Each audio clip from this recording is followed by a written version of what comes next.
Hey, how's it going, guys? This is your boy Hazzed, and today in 8.1 we're going to be discussing Scourge Strike versus Necrotic Strike. I've been getting this question a lot, and I've been reading it in a lot of different places that people seem to be fairly confused about which one of these abilities they're supposed to be using and when. So in this video, we're going to go into detail about when you're supposed to do that, which one's better, and what circumstances is the other better. So let's jump into this video.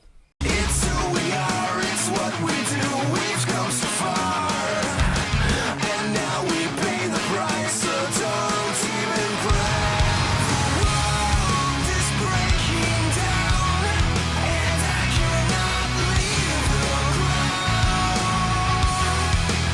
So I've also been very curious about this question. I mean, obviously it seems like you can't go wrong just mindlessly spamming the living crud out of Necrotic Strike. Seems to be pretty effective. But anyways, getting into these talents and talking about these, Necrotic Strike is a vicious strike that deals 3,139 damage and converts one festering wound into a necrotic.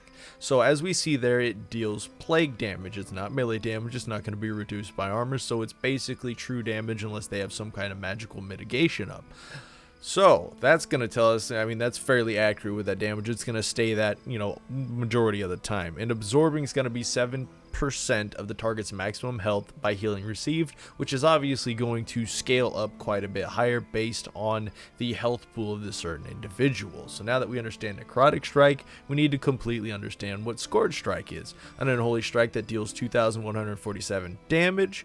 In physical damage, obviously, if you're hitting a plate class compared to a clothy class, it's going to hit them slightly less if it's plate, slightly more if it's clothy.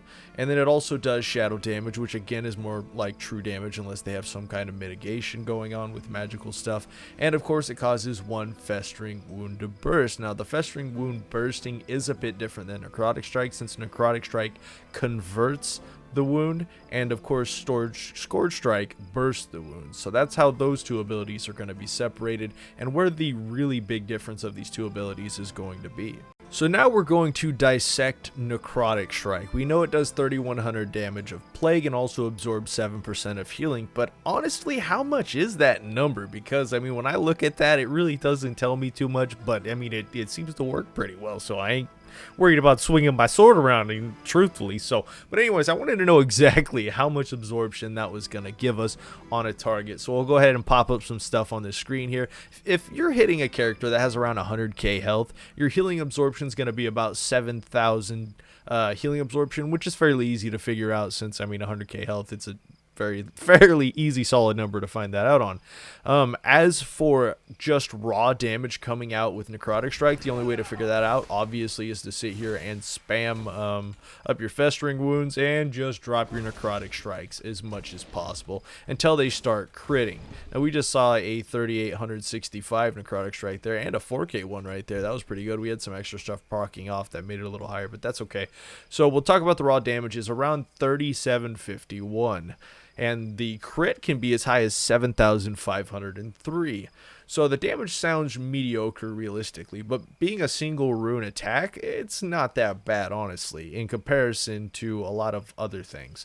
Now, as for the healing absorption, to figure out exactly what the capabilities of Necrotic Strike are, we're going to have to add those together, and obviously we're going to get a total of 10,751 damage non-crit, and we're going to get a total of 14,503 crit, which are fairly large single attack rune abilities.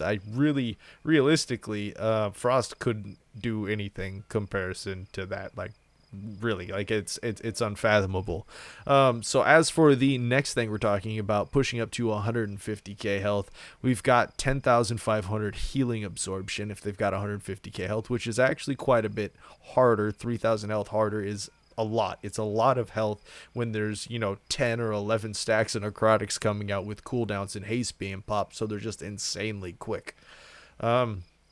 As for non-crits with this, we're looking at about 14,251. In crits, we're looking at about 18,003, which is about 3,500 stronger in total in comparison to 100k health. Now, myself, I have a 180k health, and if somebody were to hit me with a Necrotic Strike, it would be a total of 16,351 damage non-crit, and a crit would be 20,103 total. That's of course again with the damage and the healing absorption combined to see the overall total of the ability. And generally you're going to be using these on classes that are going to be healing, because obviously if something's not healing you don't really need to use Necrotic Strikes, now do you?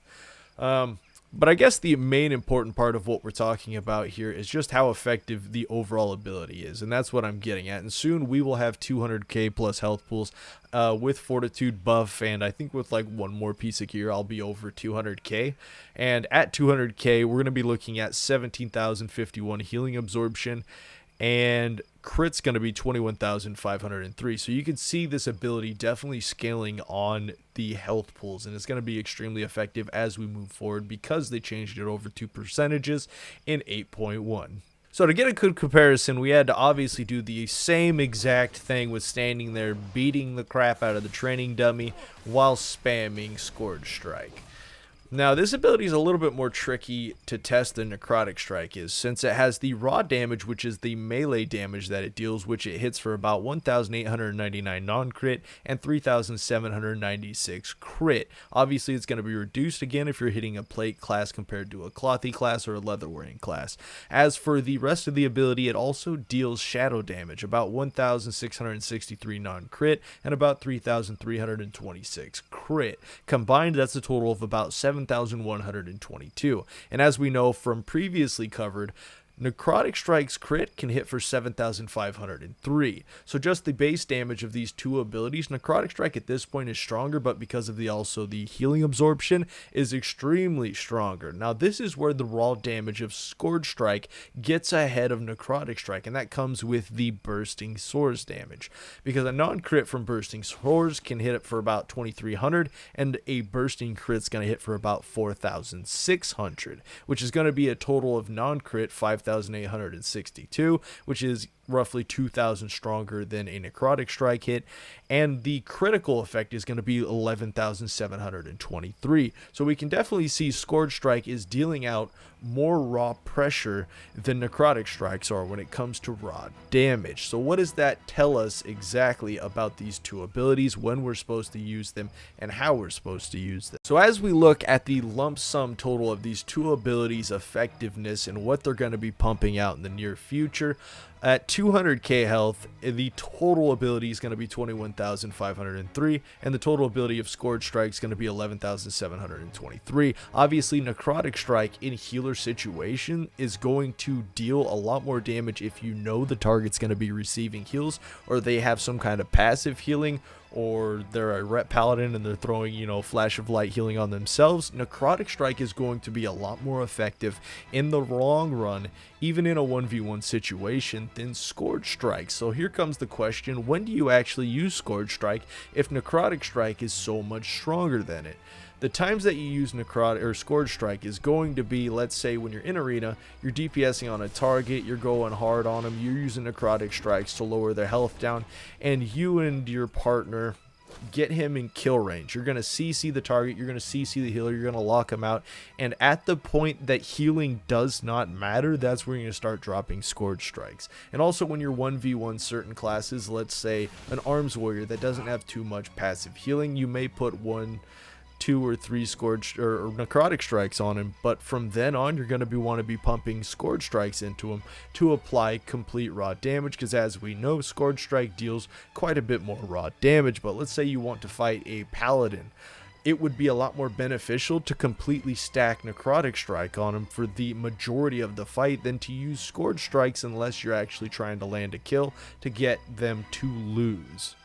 So it's fairly obvious at this point which one of these abilities is going to derive more damage and which one is going to have more healing capabilities, and we've kind of came to a conclusion exactly when we want to use these abilities, because I was very curious if I should be using these abilities during CC chains on a healer to land a kill, and it's obvious to me as long as I can secure the kill, throwing out Scourge Strikes would be the better option to land said kill, but Necrotic would be the better overall play if I didn't think we were going to be able to land the kill on said healer. Now again, as for DPS versus DPS, If you think your Necrotic Strikes can absorb all the healing coming out, do not spam more Necrotic Strikes 1v1. Otherwise, Scourge Strike's going to be the way to go to DPS down somebody's health, as again, an arms warrior that doesn't have very much survivability in comparison to a Fury warrior, which has a ton of constant survivability that you're going to want to use lots of Necrotic Strikes on. So I hope you guys enjoyed this video, this little summary of these two abilities. I haven't really seen or read an explanation on them, so I decided to kind of test it out and figure everything out. And again, hope you guys enjoyed. Leave a like if you did, and of course, until next time, this was your boy Hazzed. We're falling into